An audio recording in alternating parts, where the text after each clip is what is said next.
Assalamualaikum warahmatullahi wabarakatuh. Selamat datang dan selamat bergabung kembali di channel ini. Terima kasih saya ucapkan pada sahabat semua yang telah berkenan mendukung channel ini dengan klik tombol like, komen, dan subscribe-nya. Kali ini mari kita coba bahas soal kompetensi teknis guru bahasa Indonesia untuk persiapan seleksi P3K tahap 2.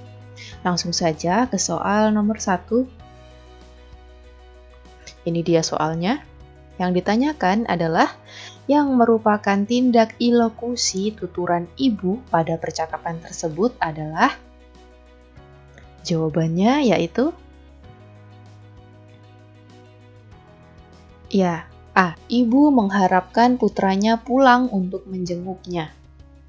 Baik, kita ingat kembali bahwa lokusi ini makna dasar ya, sedangkan ilokusi ini makna terselubung.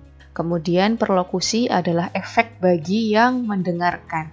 Contohnya, percakapan antara bu guru dengan murid. Bu guru menyatakan, pembayaran buku terakhir adalah hari ini. Kapan kamu akan membayar? Nah, pernyataan ini merupakan lokusi ya, karena memang makna dasar, makna sesuai kalimat ini. Yang dimaksud bu guru ya memang pembayaran buku terakhir adalah hari ini. Kapan kamu mau bayar? Gitu ya. Kemudian untuk ujaran murid, uang saya tinggal Rp5.000. Nah, kalimat ini merupakan ilokusi karena ada makna terselubung di situ. Maksud dari si murid hanya mengatakan uang saya tinggal Rp5.000, ini maksudnya berarti si murid ini belum bisa bayar gitu ya. Kemudian bu guru mengatakan, ya sudahlah lain kali saja kalau begitu. Nah, ini merupakan tindak perlokusi. Ada efek bagi yang mendengarkan, ada efek bagi si murid.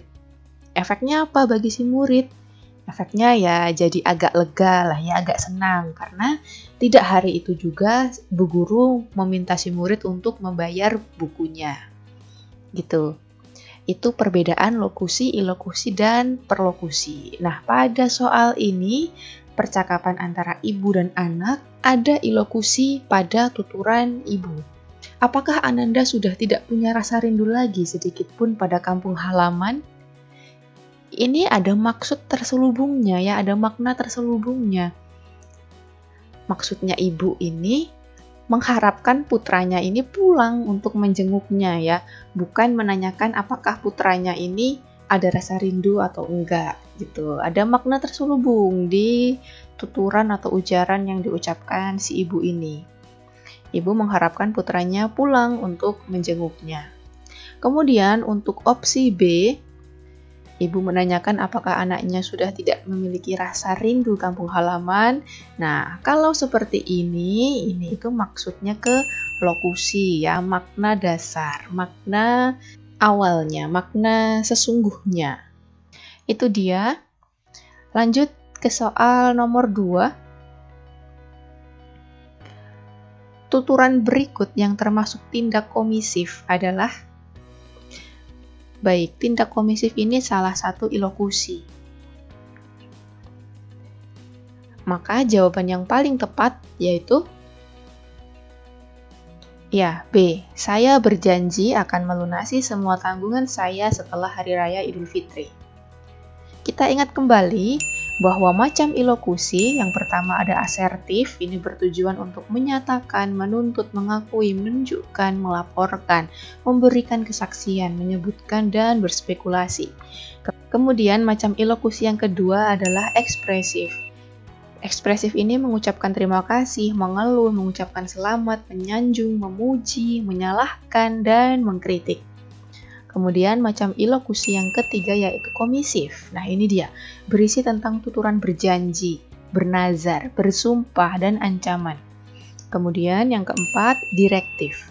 Ini berisi tuturan meminta, mengajak, memaksa, menyarankan, mendesak, menyuruh, menagih, memerintah, mendesak, memohon, menantang, dan memberi aba-aba. Kemudian yang kelima yaitu deklaratif, berisi tentang tuturan memutuskan, membatalkan, melarang, mengizinkan, dan memberi maaf. Baik, untuk soal nomor 2, ini jelas berarti yang komisif adalah yang B, berjanji. Kemudian untuk opsi A ini asertif, opsi C adalah asertif juga, dan opsi D yaitu ekspresif, ya. Lanjut ke soal nomor 3. Ada sebuah percakapan antara Raihani dan Raihana. Praanggapan pada percakapan Raihani dan Raihana adalah? Jawabannya yaitu ya, yang C. Raihani mengetahui bahwa Raihana telah mengikuti tes. Baik, praanggapan ini adalah dugaan sebelumnya, ya, tentang lawan bicara atau mungkin tentang hal yang dibicarakan. Ada dugaan sebelumnya. Contohnya, ada sebuah pernyataan jika berhenti perawatan dokter kecantikan. Kalau ada pernyataan seperti ini, pastilah kita berpraanggapan atau menduga bahwa dulu jika perawatan dokter kecantikan. Gitu ya. Maka pada soal nomor 3 ini jelas bahwa si Raihani menanyakan bagaimana hasil tesmu. Nah, berarti praanggapannya si Raihani ini sudah tahu dong kalau Raihana ini mengikuti tes. Gitu. Lanjut ke soal nomor 4. Ada sebuah teks yang ditanyakan adalah judul yang tepat untuk melengkapi teks tersebut adalah? Jawabannya yaitu ya, yang D, pentingnya peran reboisasi pasca Karhutla. Dari mana kita bisa ketahui judulnya? Kita bisa cari kalimat utamanya terlebih dahulu agar kita bisa menentukan judul yang tepat. Dari membaca kalimat pertama di sini, kita sudah bisa tahu ya isi teks tersebut tentang apa. Yaitu tentang pentingnya peran reboisasi pasca Karhutla. Lanjut ke soal nomor 5. Masih teks yang sama. Pertanyaannya adalah kata berimbuhan yang tidak tepat pada paragraf pertama adalah? Jawabannya yaitu ya, yang C, bertanam. Karena kata bertanam ini adalah verba aktif intransitif yang sebetulnya tidak membutuhkan objek. Seharusnya kata bertanam diganti dengan kata menanam yang merupakan verba aktif transitif, yaitu verba yang membutuhkan objek. Karena kalau kita cek pada kalimat di sini, ini 100.000 bibit pohon, ini adalah objek. Ya, maka verba bertanam ini tidak sesuai. Lanjut ke soal nomor 6. Masih teks yang sama. Yang ditanyakan adalah konjungsi yang tepat untuk melengkapi paragraf kedua adalah?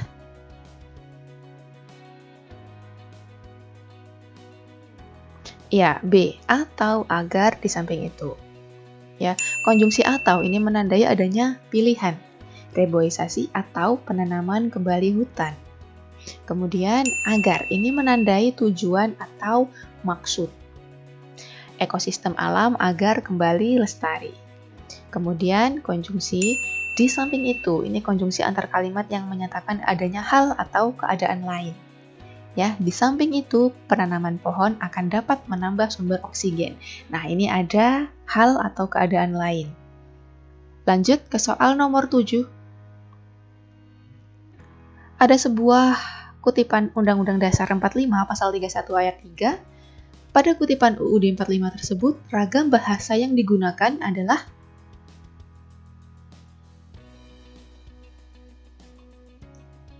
Iya, C, ragam beku. Kita tanpa membaca teksnya pun bisa menjawab ya, hanya dengan membaca soal atau pertanyaannya.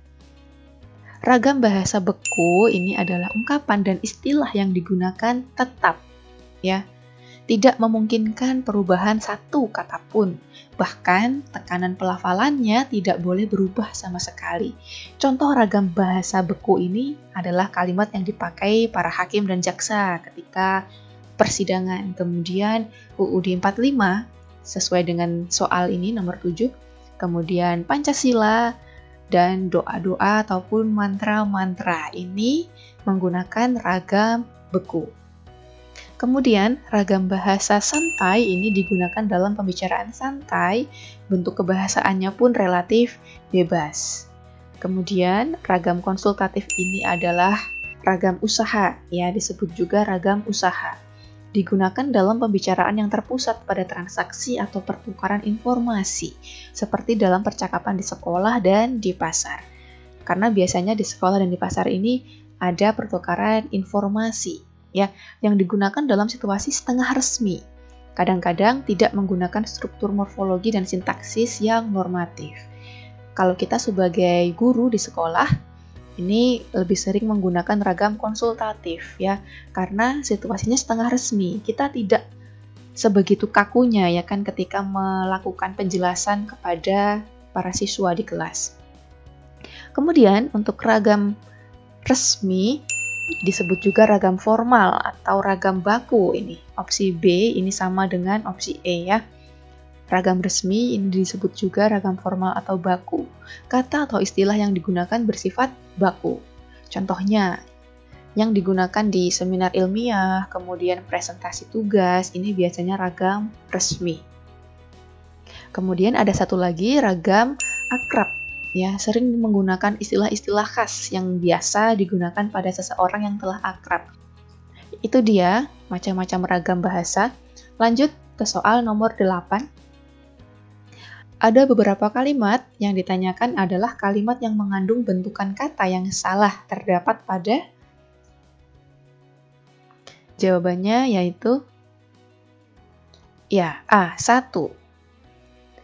Kata merubah seharusnya mengubah, karena berasal dari bentuk dasar atau kata dasar ubah yang mendapatkan prefiks meng. Lanjut ke soal nomor 9. Ada sebuah dialog antara Amelia dan Lintang. Pertanyaannya adalah perbaikan kalimat bercetak miring tersebut agar menjadi kalimat ragam resmi adalah kalimatnya Lintang ini, ya, maaf, soalnya aku tidak bisa mengerjakan soal-soal esai ini. Jawabannya yaitu, ya jelas yang B. Maaf karena saya tidak dapat mengerjakan soal-soal esai ini. Masih ingat ya, ragam resmi ini sama dengan ragam formal atau baku, maka yang digunakan adalah kata-kata baku. Lanjut ke soal nomor 10. Ada sebuah paragraf.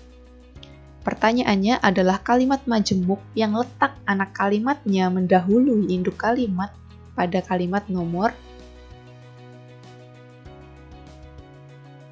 ya, A, 2 dan 5. Bagian mana? Ini ya penandanya, ya. Diwatasi atau dibatasi oleh koma. Jadi, klausa yang berada di depan tanda koma itu merupakan anak kalimat. Baik, itu dia video kita kali ini. Jika ada kekeliruan yang saya sampaikan, silakan Bapak Ibu cantumkan saja pada kolom komentar agar kita dapat berdiskusi bersama. Sekian, semoga video ini bermanfaat. Terima kasih. Wassalamualaikum warahmatullahi wabarakatuh.